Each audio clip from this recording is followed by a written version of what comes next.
Isang magandang Hello! gabi. Magandang gabi Hello, sa'yo, Coach hello. Miko! Welcome to our viewers. Welcome to our new online show entitled Heroes Spotlight. Yes, staying bright and all right with the fulfilling business and lifestyle at the spotlight. This is the new hangout place every Tuesday, 6 p.m. for entrepreneurs and aspiring ones who want to be inspired and motivated to do business. Yes, Coach Miko. And for our second live episode, our topic is all about boosting your business income in the new normal.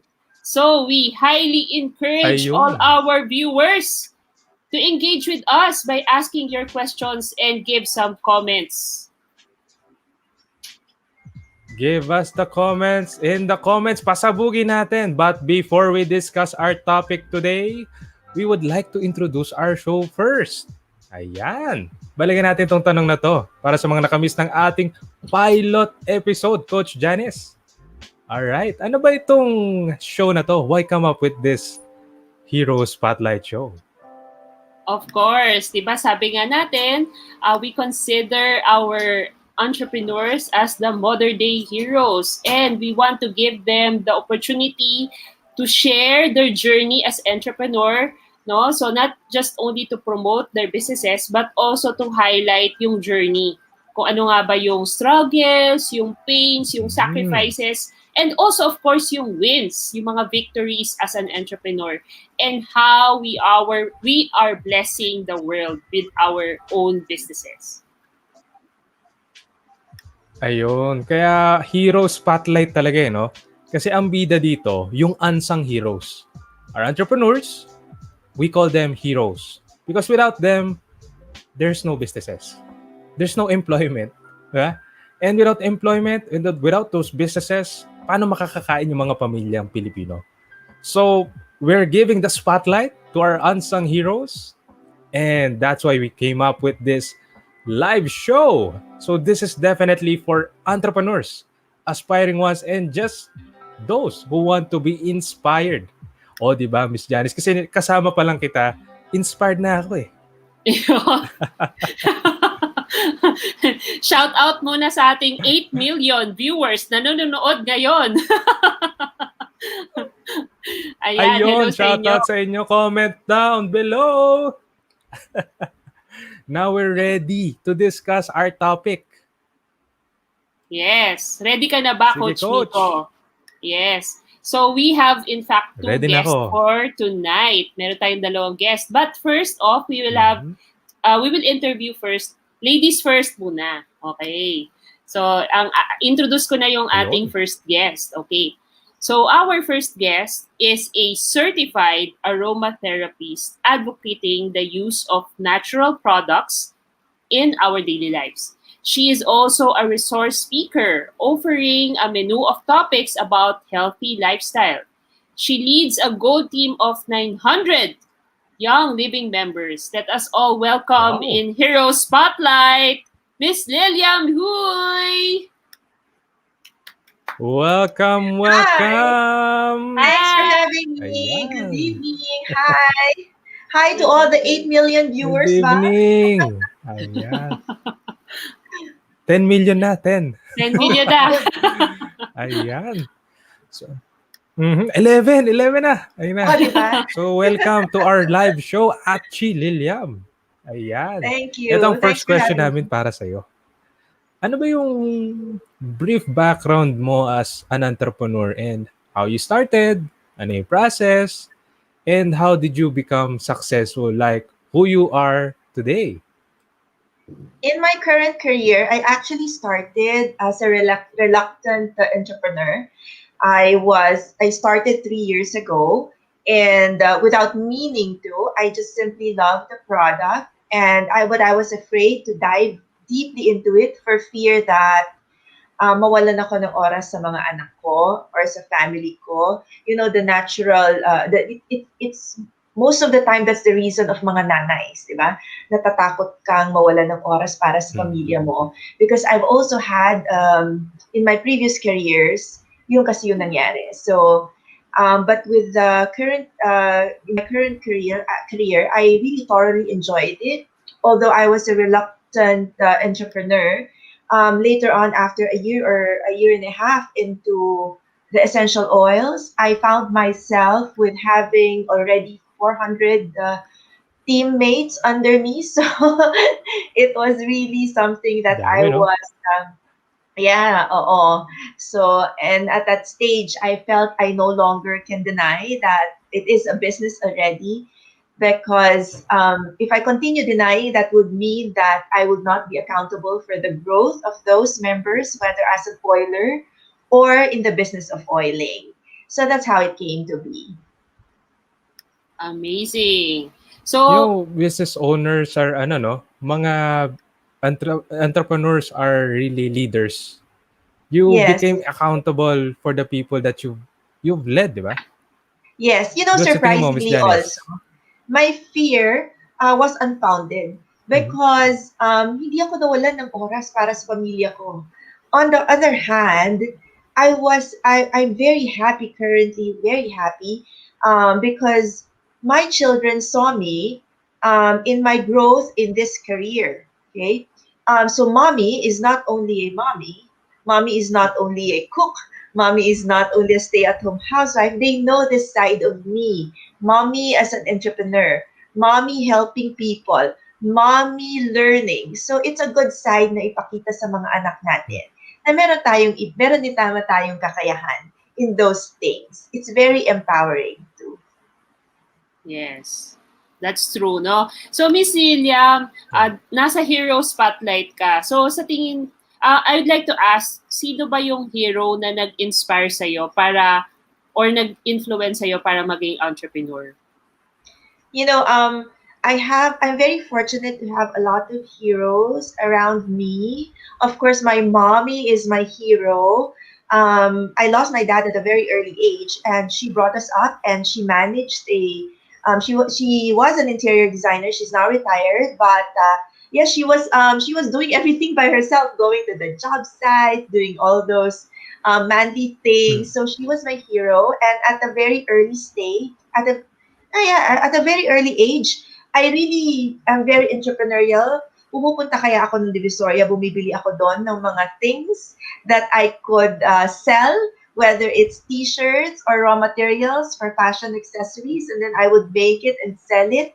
And I also started working at a very Mhm. early stage. I was a assistant to the dean's office. Tapos I was also a laboratory assistant in the computer lab. So I understood the value of money from my mom and from my dad.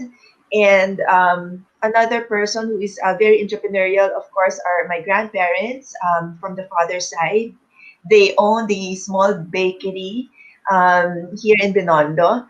And of course, my husband is also very supportive. So I'm very fortunate actually to be surrounded by very entrepreneurial people, including people like yourselves most recently, di ba? Yon. Ayan.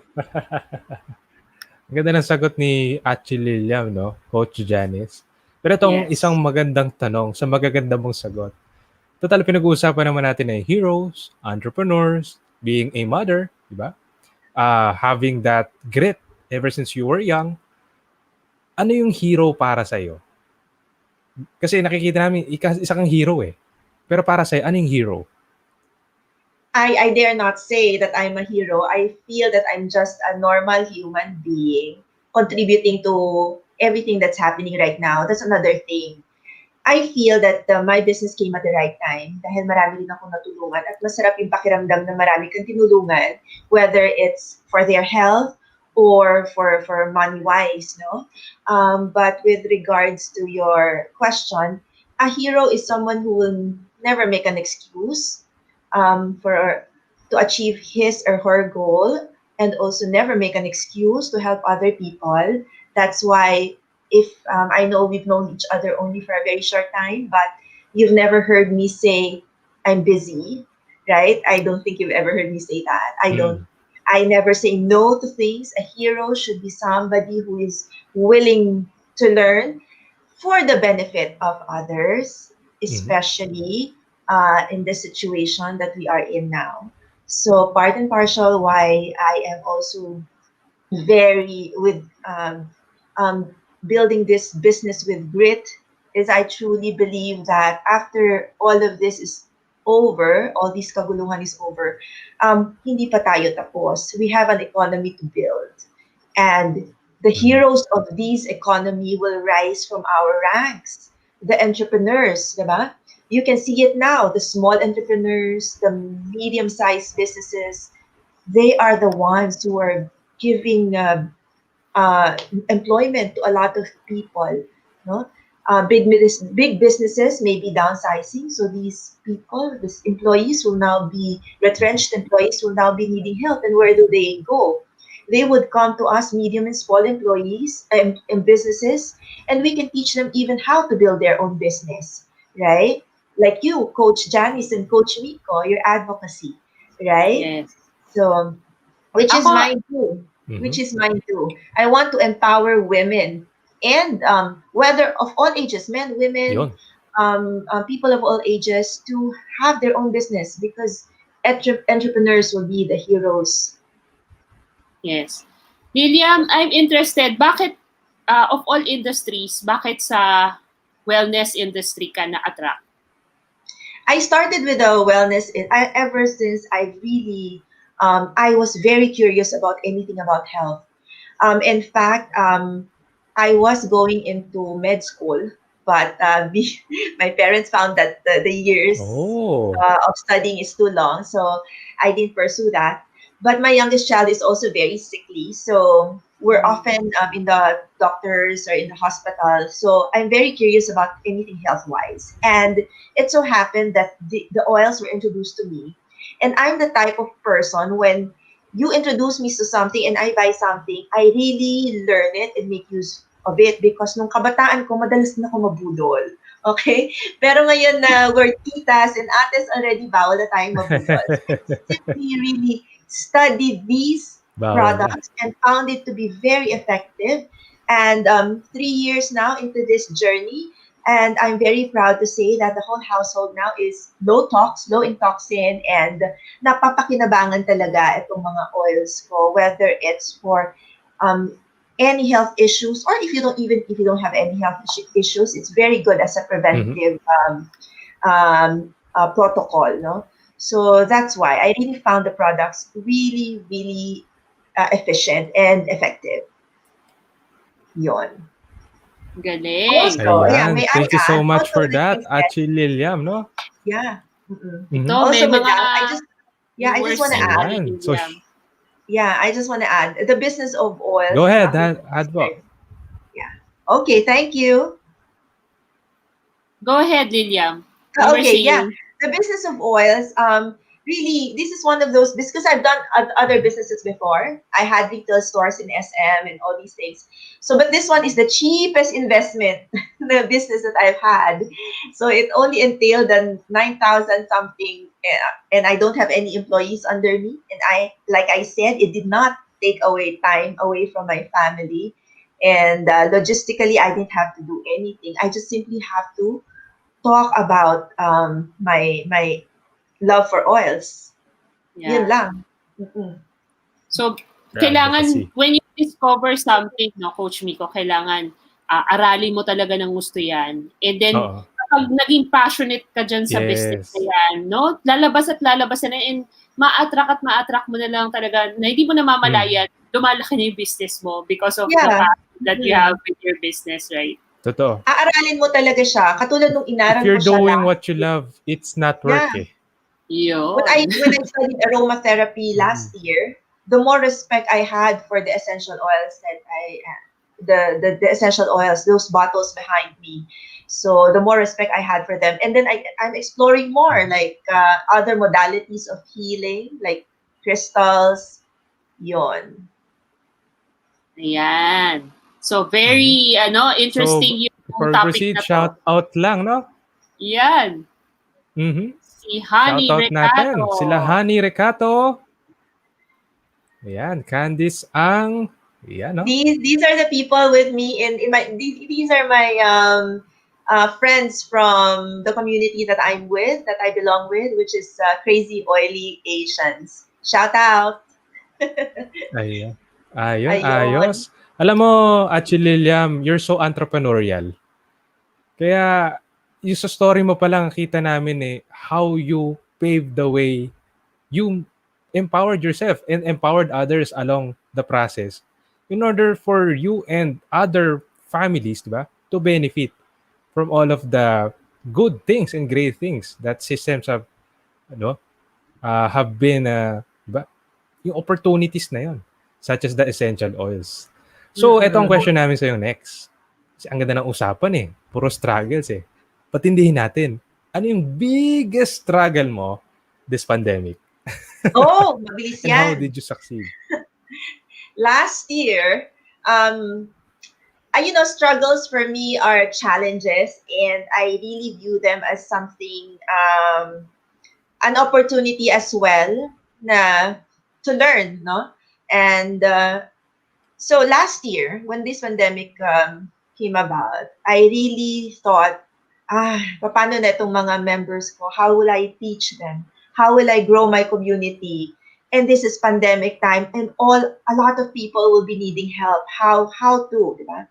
So I jumped on the bandwagon of Zoom, mga Zoomista. Mm. I had no experience with Zoom, right? But I jumped on the bandwagon. I learned it as fast as I could, and with that, came other things like the challenges of a growing team, which doubled that last year. So from a group of 400, it doubled to 900. So I had the struggle of keeping up with that. So I had to make use of technology. I had no choice but to learn about technology. Fortunately, I also have my kids who can assist me with those. But if I could learn it on my own, I do. Like I mentioned earlier before the start, I'm now studying about the StreamYard and OBS and all these things. So nonstop learning. Mhm. It's not really some Mm. struggle or something to get over, but challenges or opportunities that I feel can easily be overcome as long as you put your time into it and your effort. Oh, that's so Yes. true. If there's a will, there's a way. Yes. Diba? Yes. Coach Oh, Janice? yes. So, Liliam, ano ba yung mga tips na pwede mong ibigay sa ating mga viewers ngayon when it comes to coping, pivoting, scaling up the business, aside from yung nasabi mo na kanina na yung learning how to do Zoom meetings? And then, ano yung aspeto ng entrepreneur's life na kailangan nating i-prioritize right now para makakope up tayo sa pandemic? All right. Very important is the attitude. Okay, the attitude on things, on challenges, Mm.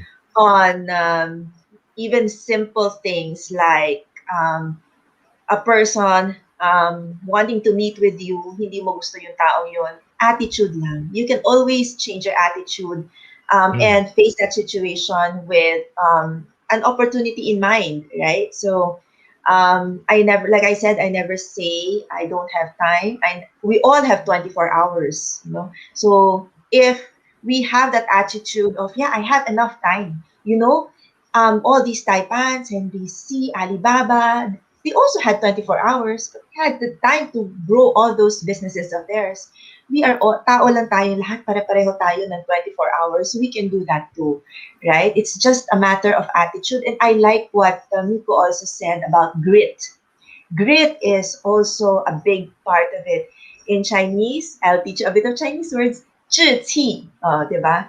That's a very common Chinese word that I tell my kids a lot. In fact, it's posted in our common dining area, that word, which also means grit. Now, how to pivot? Never stop learning. Never stop learning. That's the key to pivoting. And never stop looking for opportunities. And of course, being at this time, the reason why I love the business where I'm in also is because I'm able to help. And I believe all entrepreneurs, you should be ready to help also in whatever way you can. that is a big part of entrepreneurship, and that is a big part of our future as well. And being able to help a lot of people can touch lives, and it's your driving force. Okay? Pag may narinig kang taong na tumawag sa'yo na um, her, her, her, her, she was, you made her feel better, it feels good, hindi ba? Meron kang child na may sakit na gumaling, na because of the support of the oils, nakakataba ng puso. Pag may tumawag sa'yo na galing sa ATM na sabi umiiyak siya dahil first time niyang naka-receive ng 6-digit sa ATM niya, nakakaiyak din yun, di ba? Nakakataba ng puso. And it's your driving force. Yes. So, social entrepreneurship is very important right now. We must be willing to earn money and also help other people while doing so. Yan.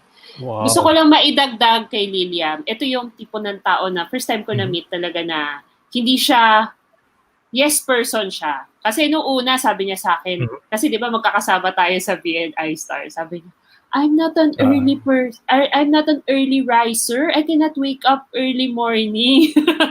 Pero di ba no, as you nag-usap-usap tayo and then sige nga, i-try ko nga. Di ba? Yes. And hindi lang ngayon mas maaga pa ako nagigising dahil visitors host ako. And I don't have problem with it. Because I am surrounded with people like you who inspire me also. So it's very good. It's very good to be surrounded with people who will inspire you and make you do even better. Yes. Ayan. So, ang dami natin natutunan kay Lilliam. Thank you, Lilliam. So, You're we'll be welcome. back later Thank you, Lilliam. for continuation of your interview. So, for now, we'll proceed to our next guest. Let's call on the second guest. All right. So thank you, Lilliam. We'll be calling you back in a while. Ayan. So our second guest. Ayan. So katulad ni Lilliam, very, very positive attitude to. And very, very masipag to. Iba to. Ito ay isang matindi, no? Kasi presidente din siya. And CEO of Marks and Marks Interior Furnishings. So they supply home furnishings and trading, no? He's also the president and CEO of WaterSolve Inc. He's the technical consultant of Aja and RW Solutions Inc., a water utility supplier and contractor. Co-founder of Aja Marketplace Inc., an e-commerce, B2B and P2P online marketplace exclusive for water utilities, and believes that the first blessing you'll get every day is waking up. Aba, mukhang matindi tong usapan natin ah. Tamang-tama yon. And if God gives you that blessing, it means two things. First is to succeed in life. Totoo yon. And second is to help other people. And without further ado, here we have Mark Belo. Hi, Mark! Hello, Hi. Sir Good evening. Mark. Hi. Thank you for having me. Welcome. Welcome sa Hero Spotlight. Welcome to... Ang ganda ng Ayan. platform nyo. Thank you. So ano nga kanina may kausap ako. Yung takeaway namin, if you have a platform where you can give, sulitin mo and maximize it.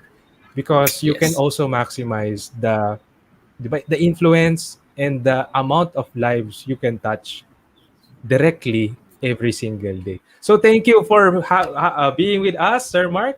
And same questions tayo. Start natin sa una. Ano ba ang kwento mo? How you started and how did you become successful? Okay, ako medyo mahirap yung simula namin. No? Di naman kasi ako galing sa yung pamilya ng mga negosyante or hindi naman ako graduate din ng business-related course. So lahat inaral ko yun. So, naglalakad talaga ako ng kahit business permits ko, pati BR filings, ako lahat yun eh. Sales, marketing, ako lahat. Nakakapagod eh. So, and then wala pa akong office, wala kasing... Anyway, yung area namin, no, hindi naman siya area ng mga commercial area. may mga title yung houses. So hindi ko maparehistro sa City Hall before yung aking business. So ang ginawa ko noon, so para matuloy yung aking mga papers. So ginamit ko yung house ng kapatid ko sa JL Trias Cavite. So doon ako nagrehistro ng aking business, no, para maging legal yung business ko. So, ang medyo struggle lang no kasi pati yung mga business renewals and BR filing, doon ko na nire-register. Bumubiyahe pa ako ng Cavite every month or every renewal ng mga business permits. Pero despite ng mga push na para magawa yung or maging okay yung business. So mga 3 to 4 projects lang din ako on my first 3 years. No, every year 3 to 4 projects lang.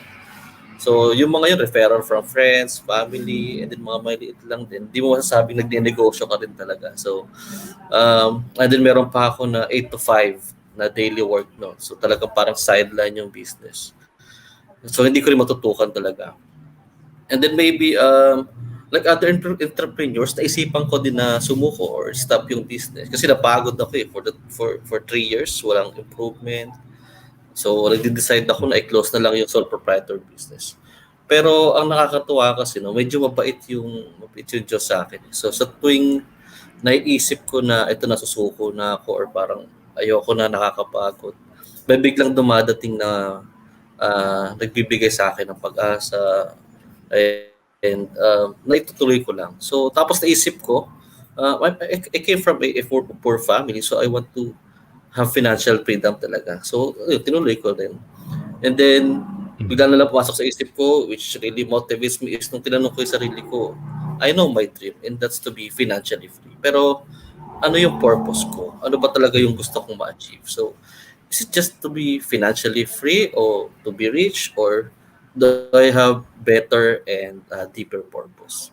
So, kasi yung dream mo, pwede mong maabot talaga yan. No? Sipag at tiyaga nga lang daw, sabi nung iba, which is narinig natin madalas. No? Pero pag nandun ka na, ano na yung gagawin mo? So, it's not my dream that keeps me going. It's my life's purpose. No? Nung nakuha ko na yung ganong wisdom, so, and with the help of God, so tinuloy ko yung business ko. And then along the way, I have failures, I struggle a lot, but what I really learned is lahat yun pagsubok lang. So, and ngayon, what's happening now, so I have my own office and showroom. Nakapag-open ako isa pang business, yung Water Solving ka. And then my friends naman is, yung business na yun is para sa mga friend ko din na same namin ng expertise. And then para makapag-negosyo na din kami pare-pareho. And then maabot na rin yung gusto naming maabot sa buhay. Yun yung kwento ng success ko for our business. Ang ganda ng kwento ni Sir Mark, no? Coach Janice. Very inspiring. Kelly. Yan. So, Mark, ang question... You start with Yes. Gusto kong malaman naman, Mark, sino naman yung nag-influence sa'yo mag-entrepreneur? Sino yung hero mo? Ang hero ko is, I think yung boss ko before, no, yung kung saan ako nagtatrabaho dati sa water contractor company. No, maganda kasi yung setup ng company na yun, nakakausap nakakahulubido namin yung boss namin. And then pag ganoon kasi yung setup ng company, matututo ka nung diskarte nung successful na entrepreneur. So, tsaka ang maganda doon, hindi kasi siya madamot. No? Alam niya kasi yun. Tapos minomotivate niya ako, or lahat kami actually, yung mga nakakausap niya about business. So, siya nagsuggest sa amin na kahit yung magbasa ng libro about Rich Dad, Poor Dad, no, yun yung natutunan ko about towards financial freedom. And then, nakita ko siya dumiskarte, marami akong natutunan din sa kanya, especially sa sales. Ganun yung so siya yung aking hero. Nice. So, ayun, thank you so much, Sir Mark, no? But I can add to that, no? You really start with your whys, no? Sige, importante yun. Yeah, go. Ang dagdag ko na siguro, if you're having a hero, kasi you can learn 2 things sa hero mo. So, you can either pick what you see is good. You can pick what you see is good and don't do what you see is not good. Wala naman kasing perfect na hero. So you need to filter out ano yung mga dapat mong ma-pick up doon sa hero mo. Totoo yan. Totoo. Pipili ka talaga sa mga taong nasa paligid mo.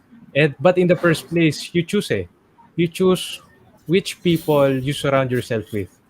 If they're going to hinder you from growing, or they're going to help you and support you, and you all collaborate to grow together, brighter, stronger together. Oh, di ba? Yes. I really love what you said yung kanina, no? Yung, you started with your whys You started with your whys. At napaka-importante nun. And when I teach startup businesses, no? Or when you start your business in the seminars, when I'm a speaker, I always start with that. Start with your whys, but don't forget why you are living in life to serve God. So, start with your whys, ba't ka magne-negosyo, and huwag mo siyang kakalimutan. Kasi hindi ka niya malilimutan pag hindi mo siya kinalimutan. So, I really love what you said. And that's what I want to ask next, no? What do you love the most about being an entrepreneur? Ano,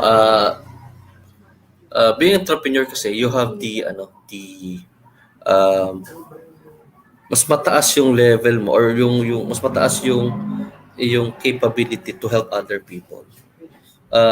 Kasi if you hindi naman tayo nagbi-business because you want to earn money lang, or we want to financially free, or makapunta sa kanong lugar, magkaroon tayo ng budget for that.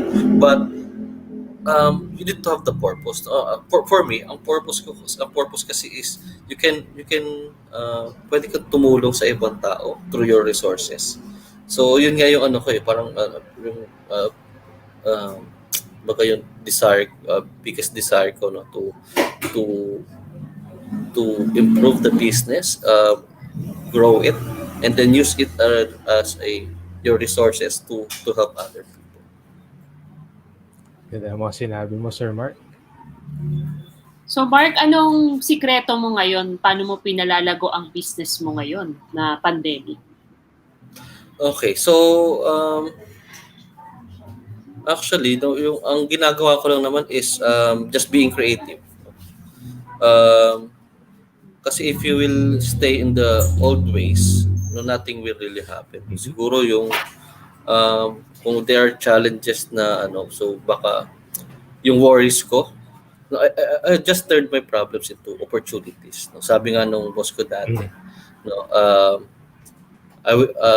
bigyan mo ako ng problema, I will welcome that. Tapos gagawin kong pera. Yun yung lagi niya sinasabi. Oh. You welcome the problems. Tapos pagka may nangyayari sa paligid mo, just stay positive. Meron niyang good reason bakit yan nangyayari. Ano yan if negative yung paligid mo, kung tumitingin ka sa kanan, tapos nakikita mo negative, may iba pang angle na pwede mong tingnan para makakita ka ng something na positive. That will motivate you to continue what you're doing. Wow, ang ganda nun. Perspective. It's a matter of perspective. Totoo. Yeah. You know, I remember the quote we heard earlier this morning, Coach Janice. Yung sabi ni Dale Carnegie, have you heard of it po? Yung everybody is, di ba, yung dreaming of that fantastic garden somewhere out there in the future. But people, inano ko na lang, no? Nire-rephrase ko na lang. People tend to forget and to take for granted the flowers blooming just outside of their gardens. People tend to forget that, to appreciate the little things and the things that are in front of you. You just have to look closer, not wider and faster, just closer and simpler, di ba? Yes. O yan. Tama. Nagmuni-muni tayo doon. Oo, nag-isip pa, no? Okay. So, Mark, ano ba yung mga tips na pwede mong ibigay sa mga viewers natin ngayon para matulungan sila na maayos yung kanilang mga businesses, especially yung mga affected by the pandemic? And ano sa tingin mo Yeah, yung dapat ayusin ng isang entrepreneur sa buhay niya? Parang ipaprioritize niya para maka-cope up sa pandemic. yeah, okay. Sa una, you just need to have the right mindset. No, isang taon na kasi yung pandemic, tapos nasa stage ka pa rin ng thinking of the problem. So dapat you are already thinking of the solution. So ang masasabi ko siguro, yung may say na tama ng mindset mo if hindi ka na nagrereklamo sa mga nangyayari sa paligid mo. For example, hindi naman dahil may sapat ka na or nakakain ka 3 times a day. May mga kilala ako na nakakaangat sa buhay pero kung magreklamo is alam mo, parang mas mahirap pa sa doon sa iba nating kababayan. So, kapag tama na yung mindset natin, nagiging relax tayo, yung isip natin nagiging relax din, and then mas makakaisip tayo ng paraan paano natin papalago yung business natin. So, baka nga makaisip ka pa ng isa pang negosyo na hindi pa naiisip ng iba, bago sa paligid o bago sa lugar natin o sa paligid natin. No? If you can start building up your right mindset, so maging okay yung direction natin, resulting to better income for us and our business. So, and then, so ipaprioritize ng isang entrepreneur, I think, is first is yung self-motivation. So, everything starts within you. So, right mindset, stop worrying, face your problem, and try to get benefits out of those problems. And then second, never lose your passion. Your passion in what you're doing is fueled by your purpose. No, sarili nyo siguro yung I am doing this because I have a purpose. No, yung mga ganun ano. Tama yun. So if you're doing things because you just need to, sooner or later, malalaman mo na hindi mo pala kailangan yung gawin. But if you have the heart, the passion, and the purpose of doing things, you will learn how to change the things that you need to do into something that you want to do. Then eventually, it will be natural for you because you already love what you are doing. And lastly, be optimistic. So Ayun. napaka-important. There is always positive result in every negative situation. You just need to see it, you just need to find it, and then you just need to understand why is this happening and how you can take advantage of that situation. Lovely. Ang Wow. daming nuggets of wisdom ni Mark. Ang dami. Ayan. Tawagin na kaya natin si Achi Lilliam kasi mukhang mas Yes. magiging marami ang nuggets natin at with sauce para sa kanilang final takeaways and insights. So, tatawagin ko na. Achi Lilliam. Yon. So, welcome back. So, ayan, start tayo kay Achi Lilliam. Do you have mga final insights before we end the show? Then after you, Sir Mark, and if may gusto kayo ipasok sa sinabi ng isa, batuhan lang tayo. Alright, go ahead, Achi Lilliam. Well, I want to share my insights on what Mark said. We're both the same. Mindset is very important. It always has to be more than the money as well. The goal is not the money, right? The goal must be more than the money. And I'm looking forward to my one-to-one with you. And lastly, I feel very blessed in this pandemic. I don't mean to undermine the situation that we are in right now. But this pandemic really truly brought out the good in a lot of people. And I feel very blessed that I am part of these. I've met a lot of these good people who I can surround myself with. Diba, Mark? Okay. As sabi nga niya, it's very important to be surrounded by good people. So I'm very fortunate to be to know a lot more good people ngayong pandemic. Like Ivan Meisner says, no, when times are tough, a client will let you go. But when you establish meaningful relationships, whether it's your client, whether it's the people you're with, whether it's your organization, your supplier, then they will never let you go. They will be always supportive with you and will go to lengths to be with you. Hindi ka maiiwan. So establishing meaningful relationship and helping others, especially at this time. Wow, beautiful. How about you, Mark?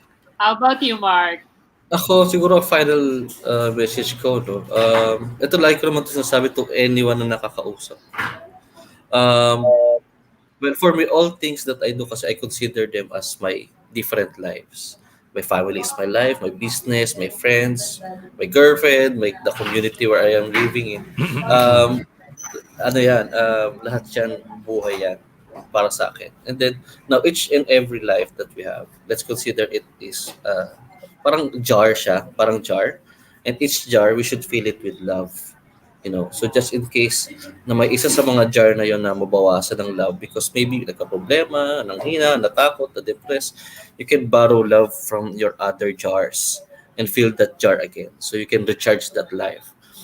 So I think don't focus on one special don't focus on one life, especially pag nagkakaproblema. Kasi minsan pag nagkakaproblema or humihirap yung isang part ng buhay natin, doon tayo nagpo-focus kasi gusto natin ayusin agad.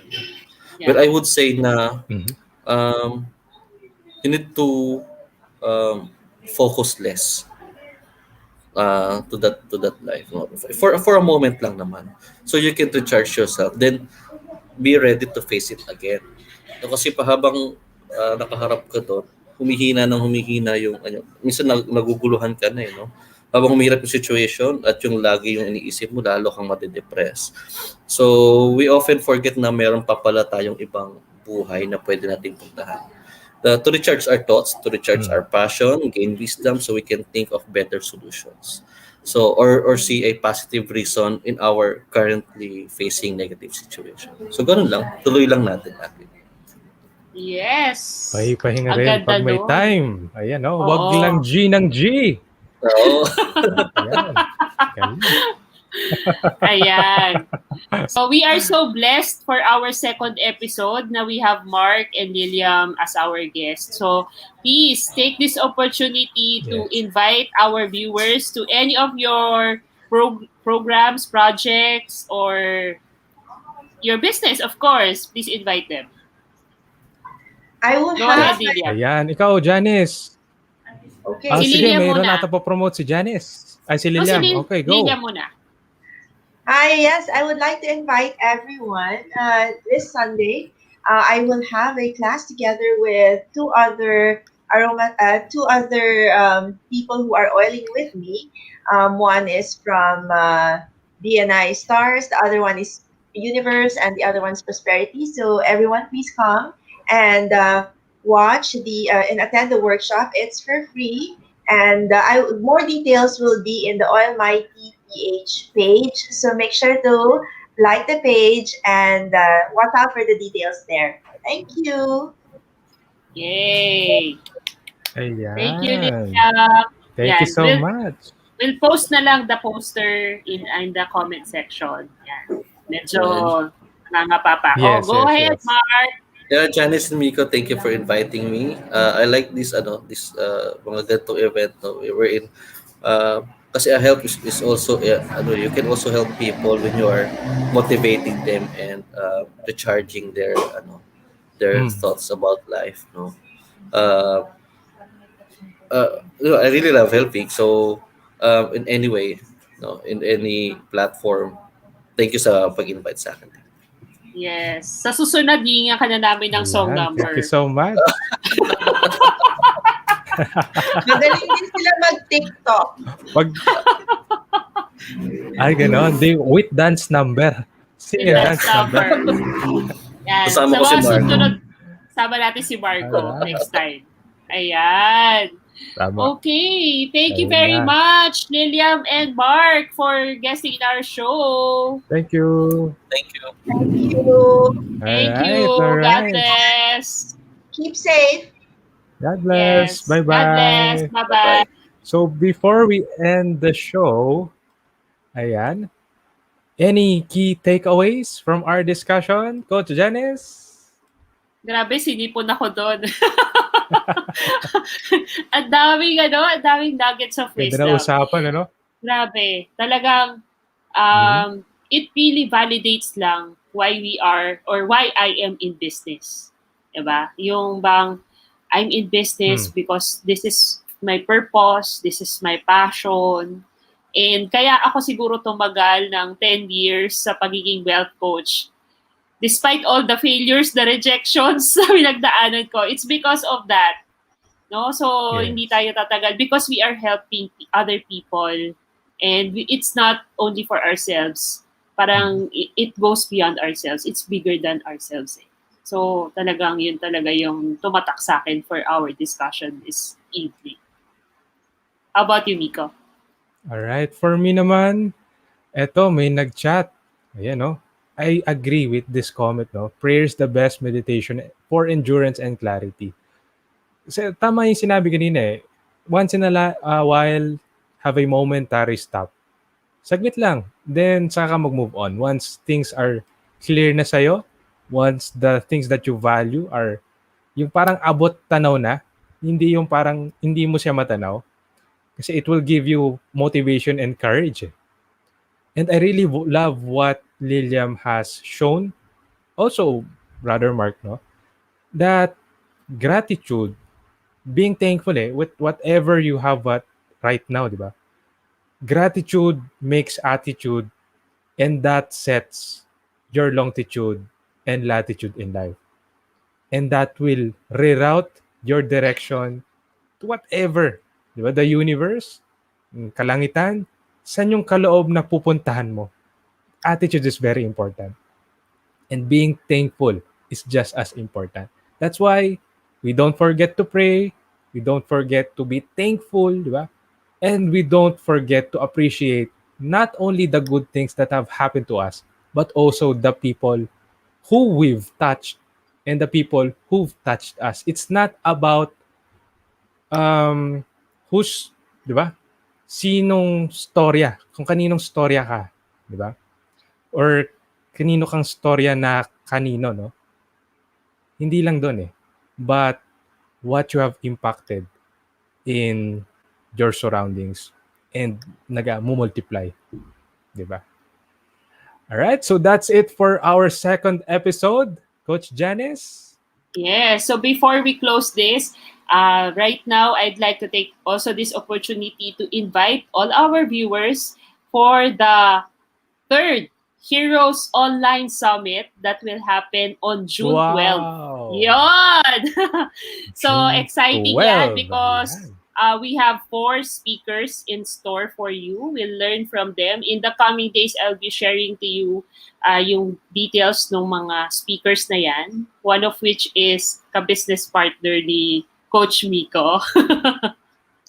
And very exciting kasi yan, we will be helping more entrepreneurs with their own businesses to be able to encourage them, give insights and ideas, fresh ideas for them to be able to pivot, scale up, and level up their businesses. Yan. So, abangan nyo yan. That's on June 12th. And open na ang registration. Yes. So, I'll be sharing those things, the details in my Facebook account. Ayan. So, we are ending in our Facebook pages. Yes, in our Facebook pages. Ayan. So, there you have it, friends. We are about to end our show. And thank you very much for joining us tonight. We hope that you gain new insights from our discussion.